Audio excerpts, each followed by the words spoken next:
Ayan, nandito tayo ngayon sa Stonebridge. Papakita ko sa inyo itong isang model house nila. Ito yung model house ng Beacon at ito yung pinakamalaki. So, ang typical unit nila dito is 80 square meters. Sundan natin tong lote na to hanggang dun sa side. Yan, ito yung garage mo. Ito yung property line mo. Yan, so pasokin natin tong unit nila. So, ito po ay dress up na. Ang turnover ni Beacon, meron silang semi-complete at saka complete type na. Itong papakita ko po is dress up na. Ito naman po ay tanggalin nyo lang po itong mga furniture. Ganito na po siya ito turnover. So, ang kitchen natin kapag tinurn over po, hindi siya naka L-type. Isang straight lang po siya dyan. At saka color white yung pinaka-countertops niya. So, ayan po. Ang kagandahan sa Beacon po, pag ito po ang kinuha ninyo, malaki po yung magiging living area ninyo. Nasa side po yung door. So, pwede kayo ditong mag 6-seater na sofa. So, dito yung pinaka-living area ninyo. So, yan. So, pag complete po ang kinuha, ito po yung turnover niya. May concrete po itong stairs. At meron na siyang wood planks. Oh, maririnig nyo naman po matibay siya. Na, yan. Tapos, ito yung kanyang naka-ready na rin siya.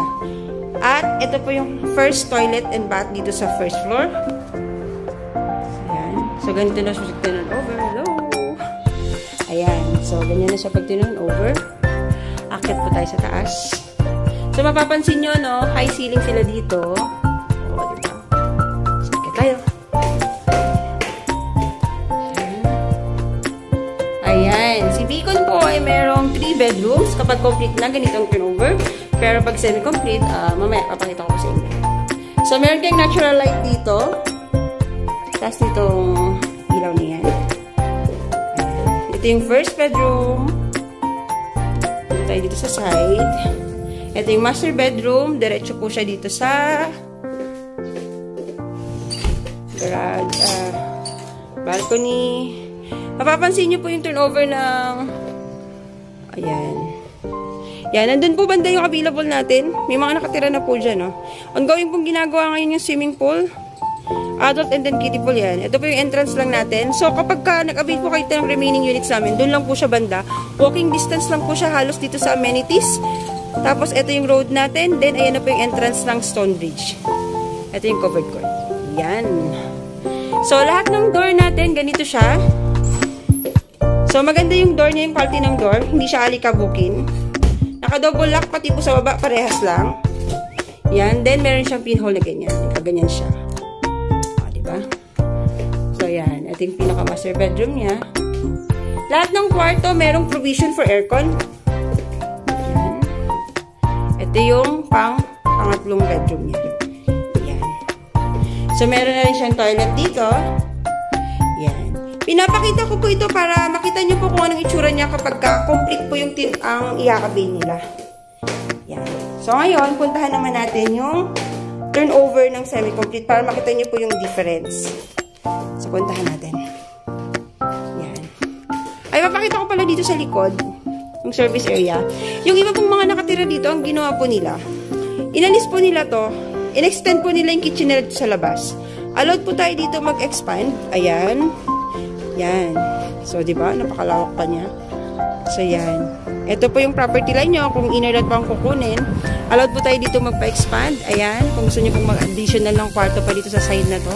Yan. Hindi lang po ninyo pwedeng galawin yung pinaka-front ha. Kasi, ayan, katulad po nito, yung mga nakatira po dito. Bawal po munang magalaw yung harapan. Pero pwede po kayong mag-fence. May limit lang po kung hanggang saan yung fence. Pero pwede nyo po siyang expandan dito. Another room or, yan, kwarto. Ganyan. So, puntahan naman natin dito sa side. Yan. Yung semi-complete naman, puntahan natin. Para po magkaroon kayo ng ideya. Yan. Puntahan natin yung semi-complete. Ayan. Kita nyo yung mga pagkakagawa ng mga bahay nila dito. Purong buhos po yan. No? Talagang alam mong matibay. At saka yung bahay po nila ay naka-steel deck. Ayan. Ito yung Beacon na semi-complete. Kahit po inner lot ang kinuha ninyo, napakalawak po ng property line nyo. Pinaka-minimum nila dito is 80. So, pag kumuha po kayo ng lot dito, ng either Madison or Somerset, pare-pares po ng lot area. Pero pwede po kayong magpatayo ng bahay ng kahit ano pong model. Sasabihin nyo lang po. Yan. So, yan. So, nakikita nyo po itong si kapitbahay. Meron pong ganyan. Na natural light na ventilation na ganyan. Pagka halimbawa po mag-expand po kayo dito, saan ba yung example natin? Hindi kita dito. Kasi may nagpa-expand dyan eh. Ito pong part na to, hindi nyo lang po dito tatakpan. Pero pwede nyo po yan i-slab. Steady. Pero itong part na mayroong light si kapitbahay, hindi nyo po siya pwedeng i-cover. So yun. So parang meron kayong parang isang 1 meter na hindi ninyo i-concrete sa side na yan. So pasok tayo dito. Yan. So mapapansin nyo kapag semi-complete, wala siyang tiles. Yan, kayo na po ang magpapadesign. Huwag nyo na pong pansinin mo na yung mga nakalagay dito. Para po yan sa, hindi ko alam kung para saan yun. Yan, ganito po siya pag tinurn over. Actually, may mga video vlog na ako nito. Pwede nyo pong panoorin. Yan, ganyan yung breaker natin dyan. So, yan. Kung hindi nyo po gusto na nandito itong kitchen tops na yan, pwede nyo na pong sabihin sa amin para hindi po natin ipapalagay. Yan. So, ang ceiling kasi nito, mapapansin niyo nakaganyan. Pero hindi po ganyan ang turnover kapag semi-complete. Pag semi-complete po, steel deck po ang ceiling. Yan. Pero ang nagustuhan ko po dito, punta natin sa second floor. Pero wait lang po. Ayan. Kapag semi-complete, ang toilet po, floor lang po yung naka-tiles. Pero yung mga walls, naka-fully paint naman po siya, pero wala siyang tiles. Pero kompleto pa rin po ng fixtures. May ganyan na rin po siya. Then, may shower. Yan, complete na rin siya. Mapapansin niyo po sa hagdanan, wala na po siyang wood planks. Pero concrete pa rin po ito. Complete. Wala na po siyang mga wood planks. Yan. So, yun. Ayan. Ang nagustuhan ko dito, kahit semi-complete na siya, mapapansin niyo po yung ceiling niya. Oh. Naka-astrofoil, naka-foil na siya. So, protected na siya sa init. So, kahit po, katulad ngayon, napakainit ng panahon ngayon, pero dito po sa loob, hindi po mainit. Dahil, naka-protected po yung buong bahay ng ganito. So, may yero po yan, tapos, naka-foil siya, naka-astrofoil siya na ganyan. So, good. Maganda yung ganyan. Tsaka, naka-steel deck to. Yan, yung mga butas, provision for aircon, yan. Yan. So, ito po yung kanyang semi-complete. Ganito po siya kaluwag. Yan, o. Yun. See? Ang kagandahan kapag kumuha ka ng semi-complete, makakapag-design po kayo ng gusto nyong style. Makakapag-tiles po kayo base sa gusto ninyo. Yan. Kapag complete po ang kinuha ninyo, naka-ready na yung 3 rooms dito. Pero kapag ito po yung kapunin ninyo, bahala po kayo kung ilang rooms po ang ipapagawa ninyo dito. At pwede nyo pong actual na makita yung mga wiring natin. Yan. O diba? At tsaka kung ano yung mga wire na ginamit, para pwede nyo pong ma-double check na matibay po talaga yan siya. So marami naman tayong client dito ng mga engineers. Marami na rin po nag-check nito at pasado rin po tayo. Yung quality ng bahay, wala po tayong masabi kasi quality po ito. Talagang purong buhos. Matibay yung pagkakagawa ng bahay. Tsaka ito po ay naka-steel deck. So, yun. Steel deck, ginagamit po yun sa mga buildings, sa mga taas. Yan. At saka yung paint po natin, naka-one coating lang siya. So, pwede kung gusto nyo po medyo glossy, pwede nyo na po siyang patungan. Pero kung okay na po yung ganito sa inyo, okay na rin naman po siya. Lahat po ng door natin, window natin, ganito ang turnover. Naka-sealed po yan. Pati po yung door. Ayan, naka-rubberize, ready for aircon. So, pag sinarado nyo to, yan. So, yan. Ganito rin po ang turnover ng Somerset at saka ng Madison. Pinagkaiba lang po nila. Yung Somerset po, mapapansin nyo po. Somerset at saka Madison po ay mga nasa gitna yung door. Kapag Madison po, makikita nyo po, ay wala pong pintuan sa likod pero meron siyang balcony. Ayun, may nakatira na dun. Ito, ginagawa na yung mga corner dito. So, ayan, tapos na tayo. Nag-quick visit lang tayo sa mga unit, no?